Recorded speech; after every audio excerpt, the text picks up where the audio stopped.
Hello. Hello. नमस्कार madam, वृद्धाश्रमात phone लागलाय. हा बोला. मला थोडी माहिती पाहिजे होती. आपले अ, चार्जेस वगैरे कसे आहेत? सर आपण कुठून आहात? मॅडम मी पुण्यावरनं बोलतोय. ओके. आपण म्हणजे काय शेती करता, जॉब वगैरे काय? नाही, मी जॉब करतो, पण शेती वगैरे आहे आम्हाला. अ, ओके ठीक आहे. आमचा पत्ता कोणी दिला तुम्हाला? आणि माझे एक फ्रेंड आहेत, त्यांच्या अच्छा. रेफरन्सने मिळाला मला. ओके. हा. बोला. कोणाला म्हणजे घेऊन येणार आहात अ, तिकडे? नाही, माझ्या आईसाठी विचारत होतो मी. ते मग तिथे फॅसिलिटी वगैरे मला त्याबद्दल माहिती पाहिजे होती. म्हणजे सोय वगैरे कशी आहे तिथे आपल्या इथे? सर, तुमच्या घरामध्ये जी सोय आहे ना तशीच आमच्या इथे आहे. तुम्ही येऊन बघितलं तरी चालेल. नाही, थोडी बेसिक माहिती दिली तर बरं पडेल. म्हणजे म्हणजे कशाबद्दल माहिती पाहिजे? जेवणाबद्दल, राहण्याबद्दल, जेवणाबद्दल किंवा उठण्या. राहण्याबद्दल कसं आहे तिथे? सर, आपल्या इथं जे हे वृद्धाश्रम आहे ना, हे जवळपास 5 एकर मध्ये आहे. ओके. इथं बाकीची जी सोय आहे, संडास, बाथरूम म्हणा, बेडरूम म्हणा, वैयक्तिक बेडरूम आहे, बेड स्वच्छ, रूम सगळी क्लीन आहे. तुम्ही येऊन बघितलं तर तुम्हाला उत्तमच, म्हणजे खूपच छान वाटेल. ठीक आहे, मग मॅडम आपले चार्जेस किती आहेत? नाही सर, आम्ही चार्जेस वगैरे काही घेत नाहीये.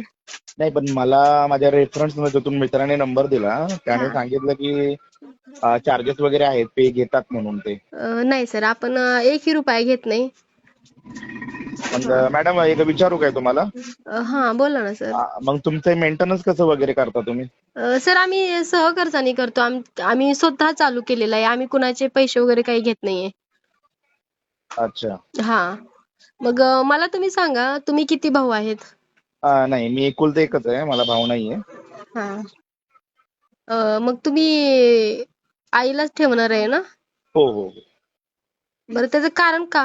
म्हणजे त्यांचं वय वगैरे किती आहे काय? त्यांचं वय आता 65 आहे, 65 वय. मग तुम्ही का ठेवता इथे? नाही, काय होतंय आता ते त्यांचे ते वय झाले, मग ते हँडलिंगला प्रॉब्लेम होतोय मग सगळं ते.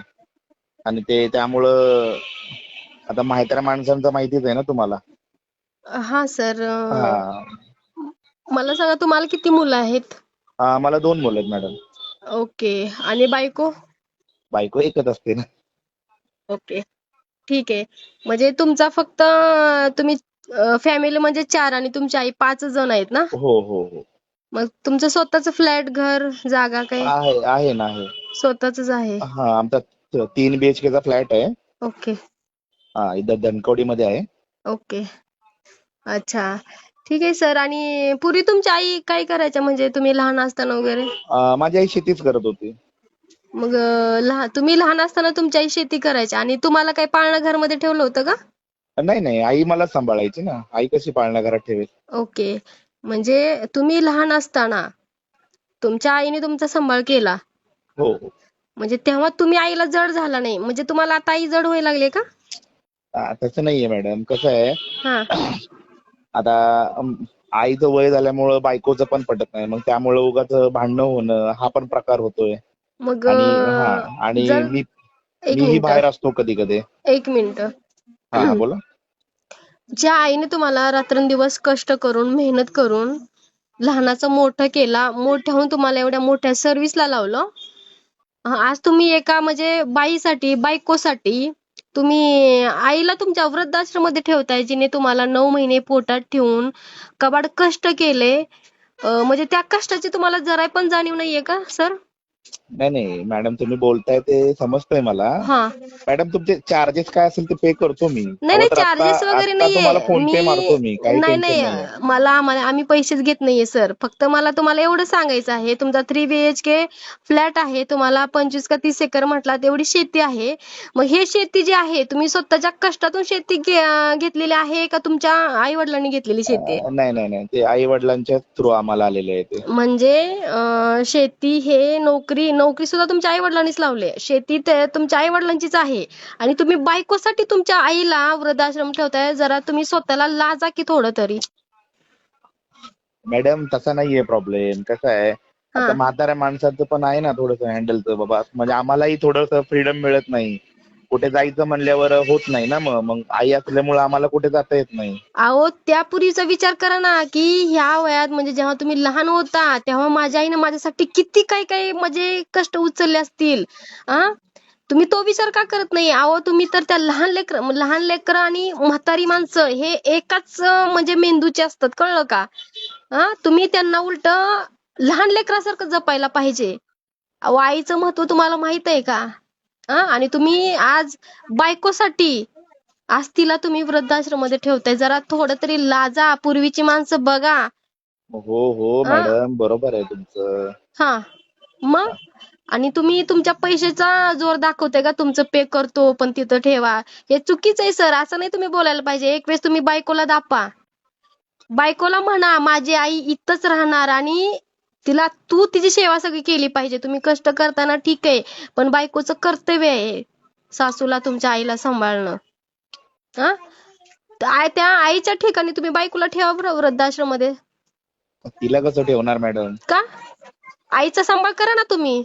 अहो अहो ती तुमच्याकडे अहो एवढा अफाट अहो पैसा आहे मॅडम तुमच्याकडे. मॅडम दुसऱ्याचं घर सोडून आले ना ती, असं कसं सोडणार तिला? अहो तुम्ही तिनं दुसऱ्याचं घर सोडून आली म्हणून तुमच्या आईनं कष्टाने केलेली एवढी मेहनत आज तुम्ही तिच्या हातात सोपवताय का? अहो त्या म्हाताऱ्या बाईला पैशाची प्रॉपर्टीची कशाची आस नाहीये. अहो तिला तुमची लेकरात तिचा जीव अडकलेला असतो. तुम्हाला म्हणजे आपल्या स्वतःची मुलं म्हणजे त्या म्हाताऱ्या माणसालाच माहिती आहे ते अंतःकरणातून त्यांचं काय त्रास होत असेल ना. एक लेकापासून जर आई तुटत असेल त्या आईलाच त्रास माहिती असतो. तुम्हाला काय करणार होय? आज आले 4 मिट्ट्या मारल्या ते बायकोचं तुम्हाला प्रेम दिसतं. आईचं प्रेम दिसलं का तुम्हाला? तिनं पूर्वी किती कष्ट उचललेला आहे. आज त्या आई बापांनी तुम्हाला जन्म दिला म्हणून तुम्ही हे दुनिया बघताय. हा विचार करा ना जरा तुम्ही. एका आईचं तुम्हाला खूप होय लागलंय का जड? एखादी घरामध्ये बाई ठेवा ना नाही नाही धुणं कसं भांड्याला. आहे, बरोबर आहे, पण याने कसं होईल, आई पण बिना टेन्शनची आणि भांडणं बघणार नाही आणि बायको पण व्यवस्थित राहील हो, बाकी काही नाही. अहो हे सगळं माणसाच्या हातात असतं. घरातल्या बायकांना कसं ठेवायचं. कुठं मेंटॅलिटी आहे नुसता पैसा पैसा पैसा पैसा सगळं नाही हो सर. माणुसकी जपा माणुसकी आणि माणसं सोडा. आपल्या आईला माणसं जपणं झाले तर विशेष वाटतं. एवढे पैसे तुमचे, एवढी शेती, एवढं घर तुमचे जाळायचेत का? त्या ठिकाणी घरात म्हातार माणूस असणं हे अहो तुम्हाला काय सांगायचं. ज्यांच्या घरात आई वडील नाहीत ना त्यांना जाऊन विचारा आई नसल्याचा काय त्रास होतोय त्यांना. आणि तुम्ही सरळ म्हणताय वृद्धाश्रम मध्ये ठेवायचे म्हणून. पटत नाहीये. आज त्या बायकोसाठी का त्या बायकोनं तुम्हाला असं काय प्रेम दिलेलं आहे? मॅडम तुमचं बोलणं मी समजू शकतोय. तुमच्याकडे सगळ्या गोष्टी आहेत.